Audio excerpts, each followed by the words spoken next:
Hi everyone, कैसे हो आप सभी लोग। आई होप आप लोग अच्छे होंगे। मैं हूं राहुल जायसवाल एंड स्वागत करता हूं आप सभी का एक बार फिर हमारे यूट्यूब चैनल जेआर कॉलेज में। तो जैसा कि आप जानते हैं दोस्तों, JR College is a part of JR Tutorials channel and specially बनाया गया है for 11th and 12th standard students of both science and commerce. तो दोस्तों आप सभी के लिए यार बहुत सारे बैचेस लॉन्च हो चुके हैं। अगर आप एक 11वीं साइंस के स्टूडेंट्स हैं तो विराट बैच लॉन्च हो चुका है, 12वीं साइंस के लिए वरदान बैच एंड 12वीं कॉमर्स के लिए अलगार बैच लॉन्च हो चुका है। तो यार मेरा एक रिक्वेस्ट आपसे सभी से यह है कि अपने सभी दोस्तों को इस चैनल के बारे में अवेयरनेस क्रिएट करें। जेआर ट्यूटोरियल्स को हर कोई जानता है, ठीक है। उस पे तो वीडियोस 11th एंड 12th के भी प्रेजेंट्स हैं, लेकिन नए जो वीडियो हमने बनाए हैं वो कहां पे आएंगे, जेआर कॉलेज पे आएंगे, इस चैनल पे आएंगे। तो प्लीज जाके अपने दोस्तों को बोलो कि चैनल पे आए, विजिट करें, चैनल को सब्सक्राइब करके बेल आइकन को प्रेस करके रखें। और सबसे इंपॉर्टेंट चीज क्या होता है कि जब भी हम लोग वीडियोस बनाते हैं, आप वो वीडियोस को देखें। एक बार जब वीडियोस आप ओपन करोगे तो आपको रियलाइज होगा कि कितना ज्यादा एफर्ट्स हम उसमें डाल रहे हैं, कितना ज्यादा हम लोग कॉन्सेप्चुअल नॉलेज आपको दे रहे हैं। तो चलो ये सब बातें तो होंगी, जरूर से आप लोग मुझे लगता है सपोर्ट करेंगे जिस प्रकार आपने जेआर ट्यूटोरियल्स को सपोर्ट किया है, ठीक है। अब मुद्दे पे आते हैं दोस्तों। तो आज आ गया है आप सभी का पहली बार 11th स्टैंडर्ड के लिए पहली बार मैथ्स 1 का लेक्चर वीडियो। जी हाँ दोस्तों, ऑलरेडी मैंने 11th मैथ्स के लिए या फिर 11th स्टैंडर्ड के लिए अगर मैं बोलूं तो विराट बैच ऑलरेडी लॉन्च कर चुका हूं मैं। और इसके साथ साथ जो भी आपके लेक्चर वीडियो से वो आने शुरू हो गए हैं। तो पहला बायोलॉजी चैप्टर का जो पहला चैप्टर है जो उसको मैंने पढ़ाना शुरू कर दिया, उसके लेक्चर्स ऑलरेडी आ गए हैं, तो आप लोग वो भी चेक कर सकते हो। ओवरव्यूज कई सारे हमने डाल दिए हैं। बाकी जो सब्जेक्ट्स है बहुत जल्दी आपको हमारे चैनल के ऊपर देखने मिल रहे होंगे, तो फटाफट से देखिएगा। और आज मैथ्स 1 पढ़ेंगे मेरे साथ, जिसका नाम है पहला chapter angle and its measurement. जी हाँ दोस्तों, one of the easiest chapter, लेकिन 10th स्टैंडर्ड से जो बच्चा पहली बार 11वीं में आता है तो बहुत सारी कठिनाइयां का सामना करता है। क्योंकि क्या होता है ना कि 10th स्टैंडर्ड तक जो आपने लेवल पढ़ा है मैथ्स का या फिर कोई भी सब्जेक्ट का, अब जब आप 11th स्टैंडर्ड साइंस स्ट्रीम ले लेते हो ना, तो ये दोनों में बहुत डिफरेंस होता है। इसका लेवल ना अचानक से बढ़ जाता है, क्योंकि कोई चीज जब अचानक से हार्ड हो जाती है ना तो आपको ऐसा लगता है कि यार बहुत ज्यादा हार्ड है। लेकिन एक्चुअल में बताऊं, देखो ये आप लोग की भी गलती नहीं है, ना ही हमारी गलती है, ना ही किसी और की गलती है। ये एक्चुअल में गलती है किसकी? एजुकेशन डिपार्टमेंट वालों। यानी कि जो एजुकेशन, जो सिलेबस जो चलता आ रहा है, जो पैटर्न चलता आ रहा है, ये बहुत पुराना है यार। इसमें हम कुछ कर ही नहीं सकते, क्योंकि हमारा काम है आप लोगों को पढ़ाना जो हमें दिया जाएगा, करेक्ट है। और आपका काम है जो चीज दिया है उसको पढ़ना, ठीक है। अब मुद्दे की बात यह है कि चीजें जो है वो और ज्यादा अच्छे तरीके से बिल्ट होनी चाहिए, जो कि आने वाले सालों में हो जाएगी, टेंशन की बात नहीं है। लेकिन जो चीज है उसको हम लोग को एक्सेप्ट करना है और उसके ऊपर मेहनत करनी है। तो अभी 10th का जो भी पर्टिकुलर मैथ्स आपने पढ़ा है उसका लेवल और 11th स्टैंडर्ड का मैथ्स का लेवल देखोगे तो थोड़ा सा आपको टफ महसूस होगा। लेकिन ट्रस्ट में मैं आपसे एक दावे के साथ बात कहता हूं कि अगर जो हम लोग पढ़ा रहे हैं आप लोग उसको ईमानदारी से देखिए, कंसिस्टेंसी के साथ उसको देख के कंसेप्चुअल नॉलेज क्लियर करके मेहनत करें, अपने एंड से प्रैक्टिस कर ले, थोड़ा सा लर्न कर लेना, मैं आपको बोलता हूं कि मैथ्स में भी या फिर कोई भी सब्जेक्ट में भी अच्छे मार्क्स निकालना पॉसिबल है। ये मेरे साथ हुआ था तकलीफ स्टार्टिंग में, लेकिन मैं आपको बोलता हूं कि जब मैं स्टूडेंट था तो मुझे लगता था कि यार मेरे से हो ही नहीं पाएगा, मैं गलती किया मैंने साइंस स्ट्रीम लेके, मुझे लगता था कि मैं कॉमर्स ले लेता तो ज्यादा बेटर होता। स्टार्टिंग के 2 महीना मेरे लिए बहुत हार्ड था, लेकिन मैं आपको बोलूं आपको ना 10 दिन भी टाइम नहीं लगेगा एडजस्ट होने में, क्योंकि आपके सामने राहुल सर खड़े हैं, JR Tutorials and JR College आपके लिए खड़ा हुआ है। तो टेंशन की कोई बात ही नहीं है, ठीक है। चलिए शुरुआत करते हैं। मुझे सोशल मीडिया पे फॉलो करना चाहते हो, ये मेरा इंस्टाग्राम आईडी है, ये मेरा ऑफिशियल जेआर ट्यूटोरियल्स का अकाउंट।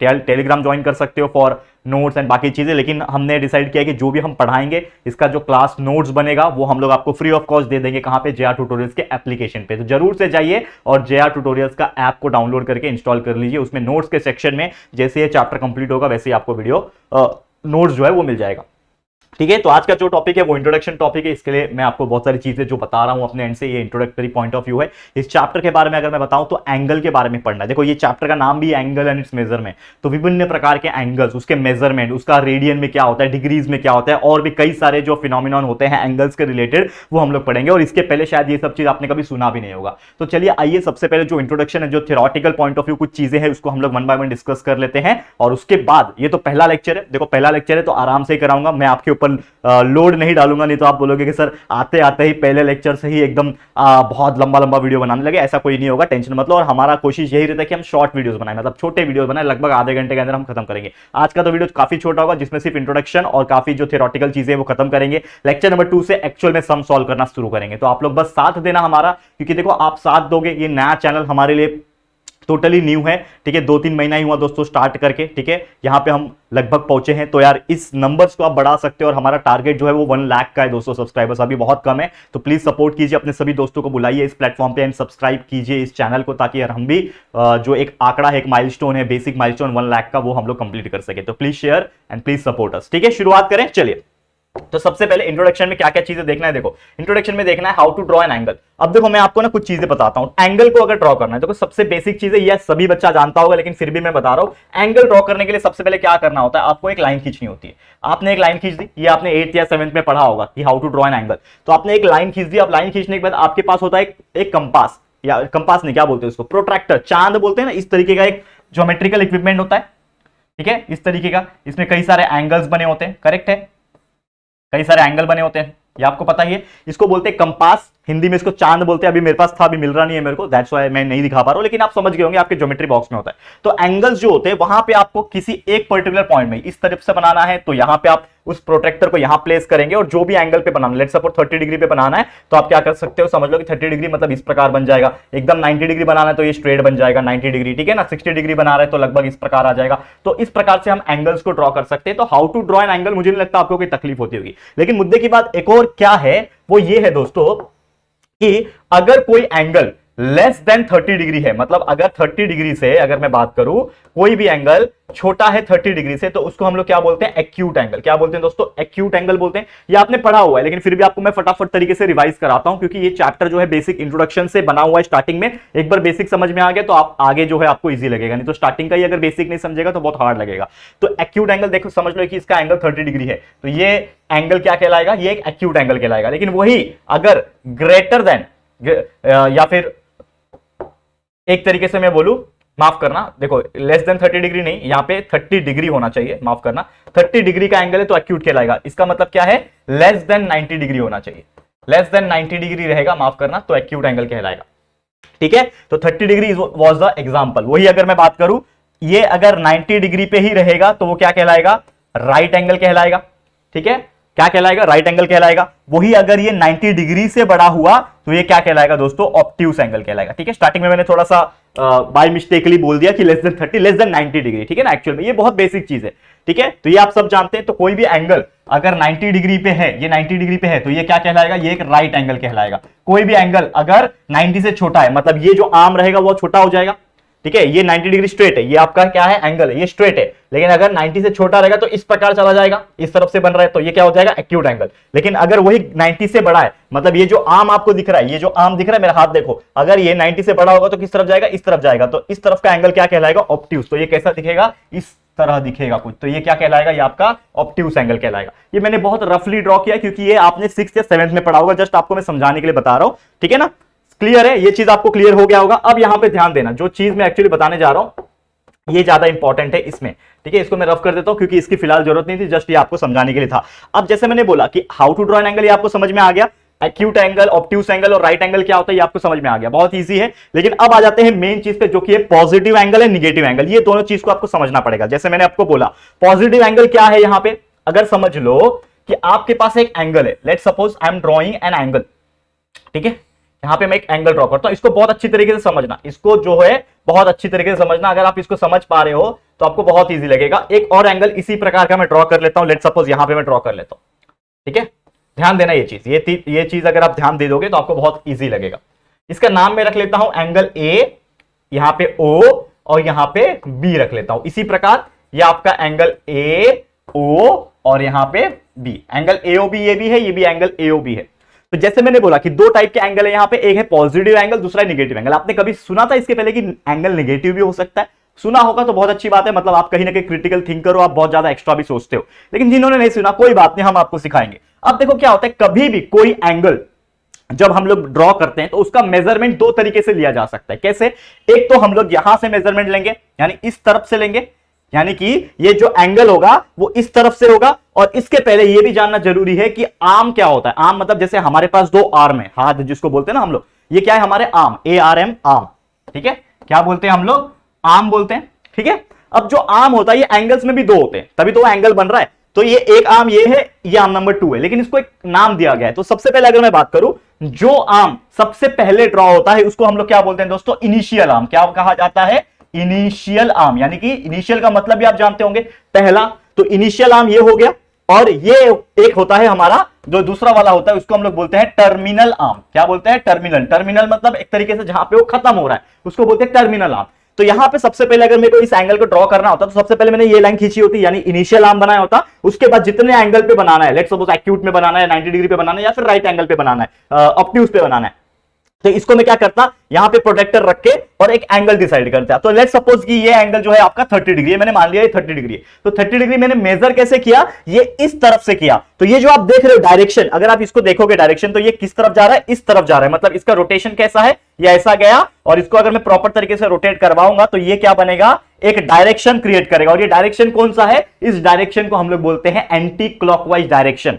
क्या बोलते हैं दोस्तों, एंटी क्लॉकवाइज। क्लॉकवाइज समझता है, अगर जिनको नहीं पता मैं आपको बता दूं, जो घड़ी की दिशा में घूमता है। मैं आपको बता देना चाहता हूं कि समझ लो दो ही डायरेक्शन होता है मैथमेटिक्स के अंदर, या फिर फिजिक्स आप आगे जाके पढ़ोगे तो उसमें। तो एक होता है इस प्रकार का डायरेक्शन, ठीक है, और एक होता है इस प्रकार का डायरेक्शन। आपने 10th स्टैंडर्ड में I guess right hand thumb rule पढ़ा होगा, उसमें पढ़ा होगा आपने, डायरेक्शन पढ़ा होगा, उसमें याद आ रहा होगा। तो जो चीज, जैसे कि आप जानते हो कि हमारा जो घड़ी होता है, मेरे सामने घड़ी है, इसके लिए मैं देख रहा हूं, वहां पे जो सामने घड़ी आप देखोगे, या फिर आपको तो नहीं दिखेगा लेकिन आपके घर में अगर घड़ी होगा तो ध्यान देना कि जो घड़ी की सुई होती है वो क्या घूमती है, इस तरफ से घूमती है। करेक्ट है, आप देखना ध्यान से। तो घड़ी का जो सुई है, घड़ी का जो निडल है, जिस डायरेक्शन में घूमती है वो ऐसा डायरेक्शन होता है। तो इसको हम लोग क्या बोलते हैं, क्लॉकवाइज डायरेक्शन। क्या बोलते हैं, क्लॉकवाइज डायरेक्शन। और इसको हम लोग क्या बोलेंगे, जो घड़ी के उल्टी दिशा में घूमती है उसको बोलेंगे हम लोग एंटी क्लॉकवाइज डायरेक्शन। ठीक है, समझ में आया, मैंने शॉर्टकट तरीके से लिखा है, समझ जाना। Clockwise direction, anti clockwise direction समझ में आ गया। तो अगर कोई भी एंगल का जो एंगल क्रिएशन हो रहा है, मेजरमेंट जो हो रहा है, अगर वो एंटी क्लॉकवाइज है तो समझ जाना कि वो एंगल क्या होगा, वो एंगल होगा आपके लिए पॉजिटिव एंगल। याद रखना, ये चीज जिसने याद कर लिया वो क्लियर बता देगा कि कौन सा एंगल क्या है। समझ में आ रहा है, यानी कि if the angle is measuring in anti-clockwise direction then that particular angle is known as positive angle। तो ये क्या है दोस्तों, ये है पॉजिटिव एंगल। क्यों पॉजिटिव है, क्योंकि ये घूम रहा है एंटी क्लॉकवाइज डायरेक्शन में। देखो यहां पे इस तरफ से मेजर किया, क्योंकि इनिशियल आर्म ये है और टर्मिनल आर्म ये है। अब यहां पे सेकंड वाले फिगर में देखना, अब मैं क्या करता हूं, सबसे पहले ना इस वाले लाइन को बनाऊंगा, ये जो दिख रहा है, तो इसको मैं मान लेता हूं कि ये मेरे लिए क्या है, इनिशियल आर्म है। इसको मैं मान लिया कि ये मेरे लिए क्या है, इनिशियल आर्म है। यानी सबसे पहले मैंने ये बनाया, ये नहीं बनाया, यूजुअली हम ये बनाते हैं ना सबसे पहले बेस, लेकिन बेस मैंने इस बार ये लिया हुआ है, और उसके अकॉर्डिंगली मैंने एक पर्टिकुलर एंगल यहां पे बनाया है जो कि है OA।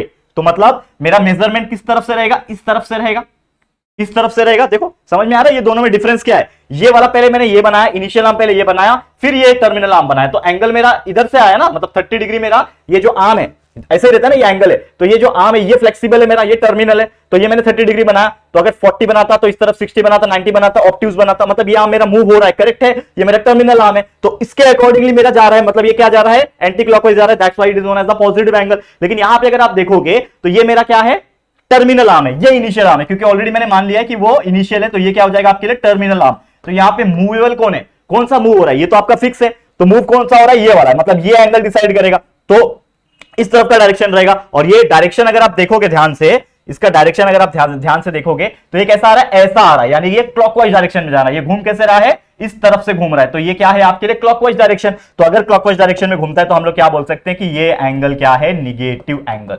तो आपको दो चीज याद रखना है, घड़ी के दिशा में घूम रहा है यानी क्लॉकवाइज घूम रहा है तो निगेटिव एंगल होता है, उल्टा दिशा, घड़ी का उल्टा दिशा एंटी क्लॉकवाइज में घूम रहा है तो वो होता है पॉजिटिव एंगल। ये दोनों चीज आपने याद रख लिया, बहुत इजी हो जाएगा। एग्जाम में बाई चांस क्वेश्चन आ सकता है, मैंडेटरी नहीं है, ये आपके बेसिक समझने के लिए। क्लियर है, समझ में आ रहा है, आगे बढ़ जाते हैं, नेक्स्ट टॉपिक पे जाते हैं। ये तो समझ में आ गया आपको कि क्या होता है पॉजिटिव एंगल, क्या होता है नेगेटिव एंगल।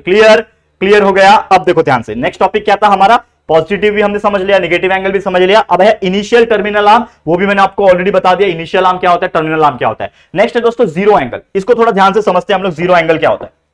ठीक है, देखो ध्यान से, ठीक है, हम लोग बात करेंगे जीरो एंगल की। तो अब जीरो एंगल को समझो, देखो बहुत सिंपल सा कॉन्सेप्ट है। जीरो एंगल मतलब कितना डिग्री होगा, 0 डिग्री होगा। यानी कि अगर मेरा कोई आर्म है, ध्यान से देखना, अगर मेरा कोई आर्म है, ठीक है, यहां से O मान लेता हूं, और ये जो एंगल होगा, मतलब ये जो मेरा आर्म है, इनिशियल आर्म जो है, पहले मैंने इनिशियल आर्म ड्रॉ किया, ठीक है, और मेरा जो टर्मिनल आर्म जो होगा, क्या होगा, मेरा जो टर्मिनल आर्म होगा वो भी इसी पे आ जाएगा। वो भी क्या हो जाएगा दोस्तों, इसी पे आ जाएगा, क्योंकि ये जो मेरा आर्म है ना, अगर मुझे जीरो एंगल बनाना है तो इनिशियल आर्म तो इतना ही था और ये मेरा टर्मिनल आर्म है, ये मूवेबल होता है। तो अगर मुझे 0 डिग्री बनाना है तो 0 डिग्री मतलब क्या होता है, ये इसी पे टच हो गया जाके, तो 0 डिग्री बन गया तभी तो, क्योंकि अगर यहां पे होता 10 होता, 20 होता, 30 होता, ऐसे बढ़ते बढ़ते बढ़ते 90 तक आता। लेकिन अगर मुझे 0 बनाना है दोस्तों, ध्यान से देखना मेरी हाथों को, हाथ को ध्यान से देखना, अगर मुझे 0 बनाना है तो मुझे इसी पे टच करना पड़ेगा। तो मेरा कहीं ना कहीं जो मेरा OA रहेगा और OB रहेगा, यानी कि जो मेरा O से लेके A का डिस्टेंस, दैट इज मेरा O से लेके B, पहले समझ लो टर्मिनल आर्म था, और O से मेरा इनिशियल आर्म था, तो दोनों एक ही पे आ रहे हैं, तो इसके लिए ये एंगल कितना होगा, ये ऑब्वियसली होगा 0। ये क्या हो जाएगा, 0 एंगल हो जाएगा। समझ में आ गया 0 एंगल, क्लियर। उम्मीद करता हूं बहुत बेसिक और इजी तरीके से आपको समझ रहा होगा। एक और चीजें समझते हैं। नेक्स्ट, 0 समझ में आ गया। अब एक और चीज है, क्या है, देखो यहां पे हमने लिख के रखा हुआ टॉपिक, 0 एंगल भी समझ में आ गया। 1 रोटेशन एंगल, अब ये होता क्या है, 1 रोटेशन मतलब एक रोटेशन होना चाहिए। तो लेट्स सपोज, पहले लिख देता हूं मैं यहां पे 1 रोटेशन एंगल, समझो फटाफट से। 1 रोटेशन एंगल क्या होता है, समझ लो कि मेरे पास एक क्या है, एक ये आर्म है, ठीक है, इसका नाम मैं रख देता हूं OB, ये मेरा आर्म है, ठीक है, एक मिनट, OB, एक मिनट, ठीक है, OB ये है। अब मेरा जो आर्म है, जो मेरा आर्म है, देखो ये आर्म मतलब पता है ना, भूलना मत, ये मेरा इनिशियल आर्म था OB, अब ये मेरा आर्म है दूसरा वाला जो मैंने अभी तक ड्रॉ नहीं किया है। लेकिन अगर ये पहले 0 पे था, देखो 0 एंगल को कंसीडर करो, ये 0 पे था, ठीक है, ये 0 पे था, लेकिन अब 0 से मैं उठा रहा हूं उसको, ये हो गया 10, 20, 30, 40, 60, 70, 80, 90, ये 90 पे आ गया, राइट एंगल बन गया। अब फिर ऑब्ट्यूज होते जा रहा है, ऑब्ट्यूज होते जा रहा है, होते जा रहा है, होते जा रहा है, होते जा रहा है, ये बन गया स्ट्रेट एंगल, जो हम लोग अभी पढ़ेंगे। ये क्या बन गया, ये आपका स्ट्रेट एंगल बन गया, और ये स्ट्रेट से वापस से घूम के आ गया, यानी कि जो एंगल है वो ऐसा घूमा और ऐसा वापस आ गया। तो इसने पूरा एक चक्कर काटा है, और एक पूरा चक्कर काटने का कितना डिग्री होता है, 360 डिग्री होता है, ये सब लोग जानते हैं। मतलब इसने क्या किया, पूरा एक कंप्लीट एक रोटेशन किया है। तो हम लोग क्या बोल सकते हैं कि जो दूसरा वाला आर्क आएगा, दूसरा वाला आर्म जो आएगा, यानी कि जो दूसरा वाला हाथ है, वो भी उसी पे आएगा, जैसे 0 का भी जो था वो भी उसी पे आ रहा था, लेकिन ये 0 पे था, लेकिन ये जो दूसरा वाला है ये पूरा घूम के वापस उसी पे आ रहा है। तो ये पूरा एक रोटेशन काट के आया। तब यहां पे जो डिग्री आएगा, ठीक है, यहां पे जो 0 एंगल है इसका जो डिग्री आएगा वो 0 डिग्री आएगा। लेकिन यहां पे अगर आप देखोगे तो यहां पे जो आपका थीटा आएगा, यानी डिग्री जो आएगा, वो टोटल 360 डिग्री आएगा, क्योंकि ये घूम के आ रहा है। ठीक है, समझ में आ गया। तो इसी को हम लोग बोलते हैं 1 रोटेशन एंगल। उम्मीद कर रहा हूं ये आपको समझ में आ रहा होगा। बहुत ईजी प्रोसेस है, बस आपको एक बार समझना है इसको। ठीक है, नेक्स्ट, अगर मैंने आपको बताया था ऑलरेडी 1 रोटेशन पढ़ लिया, अब स्ट्रेट एंगल है, तो स्ट्रेट एंगल को भी हम लोग देख लेते हैं क्या है फटाफट से। एक सेकेंड, स्ट्रेट एंगल ये ऑलरेडी मैंने अभी आपको बता दिया बातों बातों में। स्ट्रेट एंगल मतलब क्या होता है, समझ लो कि मेरे पास एक एंगल था, ठीक है, ये मेरे पास एक एंगल था, ठीक है, ध्यान देना, O, और यहां पे मैंने मान लिया ये B, ठीक है, ये स्ट्रेट एंगल था। अब मुझे जो टर्मिनल आर्म है वो बनाना है। पहले 0 पे था, अब 0 से 10, 20, 30, 40, 90 पे आया, और 90 से करते करते ऑब्ट्यूज होते गया और यहां तक आ गया। तो ये पूरा स्ट्रेट हो गया। मतलब एक तरीके से जो अगला आर्म जो बनेगा मेरा, जो दूसरा वाला आर्म जो बनेगा वो इसके अपोजिट में बनेगा। ठीक है, उसके अपोजिट में बनेगा। तो ये मेरा OA, यहां पे वो मेरा OB, और इसके बीच में जो एंगल रहेगा वो कितना रहेगा, 180 डिग्री का एंगल रहेगा। And that is nothing but the straight angle. क्या रहेगा, स्ट्रेट एंगल। ये हमेशा याद रखना, एक लाइन का एंगल आ गया, स्ट्रेट एंगल आ गया, 180 डिग्री होता है। ठीक है, ऐसा परपेंडिकुलर आता है तो 90 डिग्री होता है, पूरा 1 रोटेशन काट के आता है 360 डिग्री होता है, उसी पे रहता है तो 0 होता है। तो ये सब चीजें आपको बहुत ईजी तरीके से याद हो जाएगी, एक दो बार प्रैक्टिस करोगे बहुत अच्छी समझ में आ जाएगा। तो क्लियर है, उम्मीद करता हूं ये टॉपिक आपको समझ में आ गया होगा। नेक्स्ट टॉपिक पे चलते हैं, जो कि क्वाड्रेंगल एंगल। क्या बोलते हैं इसको, क्वाड्रेंटल एंगल्स। अब ये क्वाड्रेंटल होता क्या है, तो आपने शायद 10th स्टैंडर्ड में क्वाड्रेंट्स के बारे में शायद सुना होगा, अगर नहीं सुना है कोई बात नहीं। क्वाड्रेंट्स का मतलब क्या होता है, एक्स और वाई एक्सिस अगर हम लोग साथ में बना ले, लेट्स सपोज कि I am drawing x and y axis, this straight line denotes y axis, this horizontal line denotes x axis. ठीक है, let's suppose I am drawing an axis. ठीक है, यहां पे मैंने बना लिया इस प्रकार से, जैसे ग्राफ हम लोग बनाते आ रहे थे 9वीं 10वीं में, वैसे ही सेम होता है। तो ये क्या होता है आपके लिए, x एक्सिस होता है। ठीक है, यहां पे भी आपका x एक्सिस होता है नेगेटिव वाला, ये पॉजिटिव ये नेगेटिव, वैसे ऊपर पॉजिटिव y एक्सिस, ठीक है, और नीचे नेगेटिव y एक्सिस। ठीक है, लिख दिया, x एक्सिस y एक्सिस दोनों लिख दिया। अब यहां पे मैं आपको एक चीज बता दूं कि जब भी हम लोग x एक्सिस और y एक्सिस ड्रॉ कर लेते हैं इस प्रकार से, तो क्वाड्रेंट्स बनते हैं। तो ये क्या होता है आपका, ये बनता है आपका क्वाड्रेंट। तो ये आपका क्या रहेगा, फर्स्ट क्वाड्रेंट, इसको हम लोग बोलते हैं फर्स्ट क्वाड्रेंट, इसको हम लोग बोलते हैं सेकंड क्वाड्रेंट, फिर ये वाले को बोलते हैं हम लोग थर्ड क्वाड्रेंट, एंड लास्ट वाले को हम लोग बोलते हैं फोर्थ क्वाड्रेंट। क्या कहते हैं, फोर्थ क्वाड्रेंट। अब ये चारों क्वाड्रेंट में अगर आप ध्यानपूर्वक नजर डालोगे तो यहां पे भी अलग अलग तरीके से एंगल्स हम बना सकते हैं। कैसे एंगल्स बनाएंगे, ध्यान देना दोस्तों। अगर मैं बात करूं, यहां से मैं शुरुआत करता हूं, ये 0 होगा, यहां से अगर मैं शुरुआत करूं और यहां से सिर्फ मैं यहां तक गया तो ये कितना डिग्री बना रहा है दोस्तों, 90 डिग्री बना रहा है।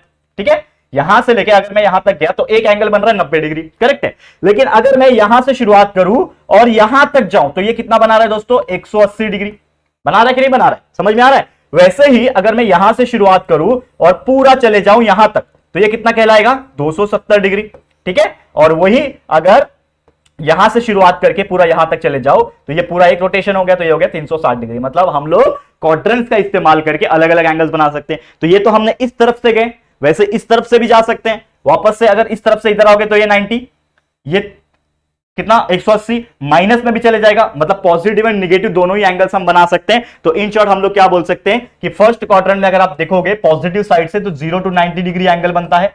ठीक है, फिर यहां पे आप देखोगे तो 90 से लेके आपका 180 के डिग्री का एंगल बनता है। यहां पे थर्ड क्वाड्रेंट में देखोगे तो 180 से लेके 270 डिग्री तक का एंगल यहां पे बनता है पॉजिटिव साइड में, और यहां पे 270 डिग्री से लेके 360 डिग्री तक का एंगल बनता है पॉजिटिव साइड में। तो इस तरीके से हम लोग क्वाड्रेंटल एंगल्स को हम लोग बोल सकते हैं, और इसी का इस्तेमाल हम लोग को आगे आने वाले दिनों में करना है। मतलब जो हम लोग एक्सरसाइज सॉल्व करेंगे, एग्जांपल सॉल्व करेंगे, बहुत मजा आएगा। लेकिन ये बहुत बेसिक चीजें, उम्मीद कर रहा हूं आपको समझ में आ रही होगी। आगे बढ़ जाते हैं, एक और आखिरी टॉपिक है, इसको भी फटाफट से पढ़ लेते हैं। ठीक है, second last topic, that is known as the coterminal angles.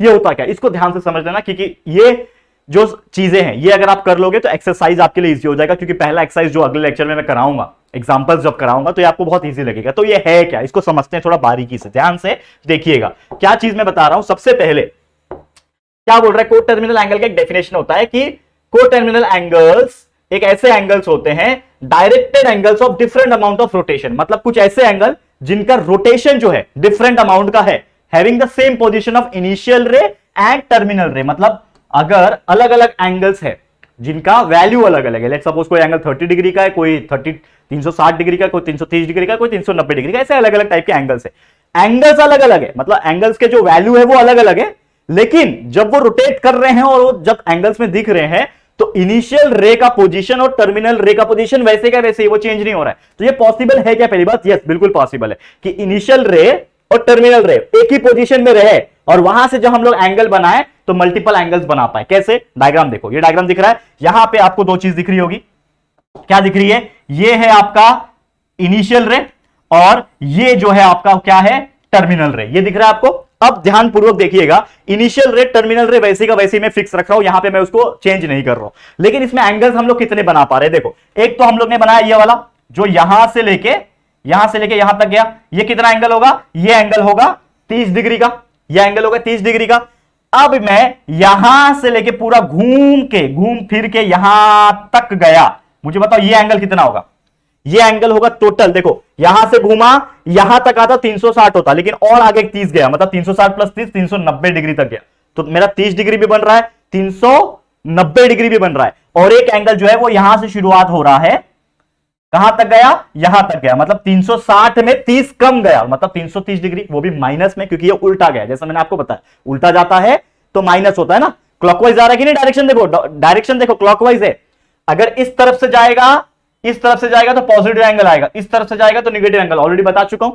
तो ये हो गया माइनस, मतलब इन शॉर्ट यहां पे तीन एंगल बन रहे हैं, 30 डिग्री बन रहा है पॉजिटिव वाला, ठीक है, माइनस 330 डिग्री बन रहे हैं और 390 डिग्री बन रहे हैं पॉजिटिव वाला, यानी तीनों एंगल एक ही position of initial arm and terminal arm के वजह से बन पा रहे हैं। मतलब सोचो, यही चीज हमें बताने की कोशिश कर रहे हैं। तो मतलब ये जो एंगल्स है ये क्या है, को-टर्मिनल एंगल है। मतलब ऐसे एंगल्स जो जिनकी वैल्यू अलग अलग बेशक हो सकती है, लेकिन उनका इनिशियल और टर्मिनल आर्म का जो रे का पोजीशन है वो सेम रहेगा, वो चेंज नहीं होगा, and that particular angles are known as the terminal angles. तो 30 -30 390 ये टर्मिनल एंगल्स है। तो एग्जाम में क्वेश्चन कैसे आता है, हम लोग को एंगल्स दिया रहता है, हम लोग को एंगल्स अलग अलग दिया रहता है और पूछता है कि बताओ कि ये जो एंगल्स है वो को-टर्मिनल एंगल है कि नहीं है। तो कैसे पहचानोगे, डायग्राम बना के पहचानोगे या फिर इसका कोई और ट्रिक है? तो yes, there are some tricks, वो हम लोग आपको बताएंगे। ट्रिक क्या है, कभी भी याद रखना, अगर दो एंगल को-टर्मिनल है उसको पहचानना है तो हमेशा याद रखना कि दोनों एंगल का डिफरेंस जो आएगा वो एक मल्टीपल ऑफ 360 आएगा।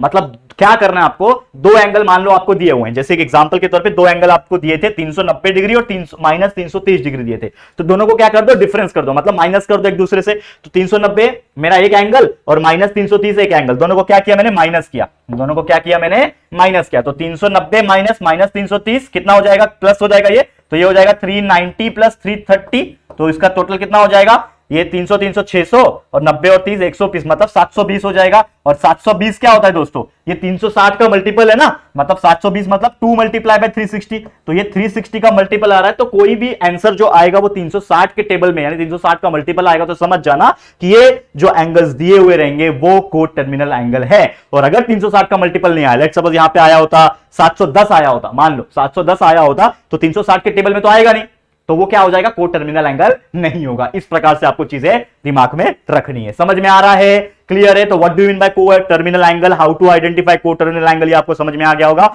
अगला लेक्चर जल्दी आएगा, उसमें हम लोग पूरा का पूरा चीजें सॉल्व करेंगे। डिग्री को रेडियन, रेडियन को डिग्री में करवा सिखाएंगे लेक्चर नंबर 2 में। बहुत मजेदार चीज है और बहुत इंपॉर्टेंट है, पूरा आपका मैथ्स 1 उसी के ऊपर बेस है, और साथ में को टर्मिनल के एग्जांपल्स भी आएंगे। ठीक है, एक लास्ट चीज है, इसको भी देख लो, फिर हम लोग आज का लेक्चर को स्टॉप करेंगे। तो अगला चीज है, last topic, that is measures of angle. Angle को मेजरमेंट करना एक चीज होता है, तो इसमें जो इंपॉर्टेंट है वो आपको मैं बता रहा हूं, that is nothing but the sexagesimal system. तो सेक्साजेसिमल सिस्टम होता क्या है, ये एक डिग्री मेजर का सिस्टम है। तो इसमें मान लो एक डिग्री, मतलब कोई भी एक पर्टिकुलर रोटेशन हो रहा है, मतलब ये सर्कल समझ लो, ये सर्कल है, तो इसका, ये सर्कल का अगर मैं बात करूं, तो एक डिग्री मुझे अगर निकालना है, एक डिग्री, तो वो एक डिग्री क्या होगा, तो एक डिग्री लिखते कैसे हैं, 1 और उसके ऊपर डिग्री। डिग्री तो आपको पता ही क्या होता है, ऊपर 0 बना होता है छोटा सा, तो 1 डिग्री इज इक्वल टू, ये क्या होता है, 1/360th part of the complete rotation. मतलब समझ लो कि आप यहां से शुरुआत कर रहे हो और यहां से पूरा एक चक्कर काट रहे हो, तो मतलब ये क्या हुआ, एक रोटेशन हुआ, और एक रोटेशन में कितना डिग्री होता है, 360 होता है। तो मतलब अगर मुझे सिर्फ एक डिग्री, समझ लो, मान लो सिर्फ एक डिग्री का वैल्यू, यहां पे एक डिग्री का वैल्यू निकालना होता, तो मुझे क्या करना होता, पूरे सर्कल का डिग्री यानी 360 डिग्री से उसको डिवाइड करना होता, तो 1/360 पार्ट जो रहेगा, मतलब इसका वैल्यू अगर मुझे चाहिए, सिर्फ एक डिग्री का, एक छोटा सा एक डिग्री का वैल्यू चाहिए, मुझे पूरे सर्कल का 360 बार हिस्सा करना पड़ता, तो वो जो एंगल आता वो होता आपका 1 डिग्री का value, that is 1 degree is equal to 1/360th part of the 1 rotation, complete rotation, याद रखना। वैसे ही होता है 1 मिनट। अब 1 मिनट का मतलब क्या होता है, 1 और उसके ऊपर डैश, ये उसका सिंबल है 1 और डैश, डैश मतलब मिनट, डिग्री को 0 से डिनोट करते हैं, एक सिंगल डैश को मतलब मिनट। तो 1 मिनट मतलब क्या होता है कि 1/60th पार्ट ऑफ 1 डिग्री, मतलब अब मैंने यहां से 1 डिग्री निकाल दिया, ये 1 डिग्री का वैल्यू है। अब 1 डिग्री का भी मुझे और 60 पार्ट में डिवाइड कर दूं, यानी कि एक छोटे से हिस्से को भी 60 बार अगर मैं डिवाइड कर दूं, तो वो आ जाएगा 1 डिग्री का, माफ कीजिएगा 1 मिनट का वैल्यू। तो 1 मिनट मतलब एक डिग्री का भी 60 बार हिस्सा कर दो, तो वो हो जाएगा 1 मिनट। वैसे आता है अगला 1 सेकंड, तो 1 सेकंड को 2 डैश से डिनोट करते हैं। ठीक है, देखो, एक मिनट के लिए एक डैश, सेकंड के लिए 2 डैश, तो 1 सेकंड क्या होता है कि अगर आप एक मिनट का भी 60 हिस्सा कर दो। ठीक है, समझ में आ गया, क्लियर है? एक मिनट का भी 60 बार हिस्सा कर दोगे तो आपका ये चीज समझ में आ जाएगा। तो यानी कि एक चीज आपको इससे क्या पता चल रहा है, इससे एक चीज क्या पता चल रहा है, यहां पे मैं साइड में लिखता हूं, इससे एक चीज क्या पता चल रहा है कि 1 डिग्री जो होता है दोस्तों, ठीक है, 1 डिग्री जो होता है, इसको अगर मैं बात करूं, ये होता है दोस्तों 60 मिनट, और 1 मिनट जो होता है दोस्तों, वो होता है दोस्तों 60 सेकंड। ये आपको पता ही है और इसमें कोई नई बात नहीं है। ठीक है, तो इससे हम लोग एक चीज पता चल गया। तो ये सब चीज याद रखना एक्सरसाइज में, और हो सकता है कुछ एमसीक्यूज या फिर एग्जाम में ऐसे क्वेश्चंस आने की संभावना हो जाए।